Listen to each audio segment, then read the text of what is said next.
লাখো শহীদের রক্তের বিনিময়ে আমরা এই স্বাধীনতা পেয়েছি। শুধু আমরা দেখেছি যে লাখো শহীদ রক্ত দিয়ে এই স্বাধীনতা অর্জন করেছে, শুধু তাই নাই, এর পিছনে আসে আমাদের মা বোনদের রুনাজানি এবং আল্লাহওয়ালাদের।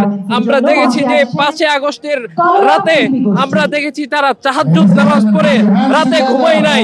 যেমনি ভাবে বদরের ময়দানে রাসূল সাল্লাল্লাহু আলাইহি ওয়াসাল্লাম সারা রাত সিজদারত অবস্থায় ছিলেন, যেন আল্লাহ আমার এই জনসংখ্য দলকে আল্লাহ বিজয় দান করো।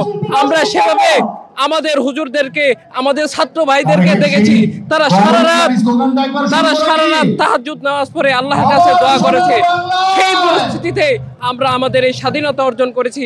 আজ এই স্বাধীনতা বর্ষবর্তী অনুষ্ঠানে আমরা আমাদের দাবি হলো এই দেশ যেন দুর্নীতিমুক্ত এবং ইসলামী কোনো বিদ্বেষী মনোভাব নিয়ে দেশকে বহুগুণে এগিয়ে নিবে, এই প্রত্যাশায় আজকের দিনে আমাদের প্রধান উপদেষ্টা ডক্টর মোহাম্মদ ইউনূস দেশকে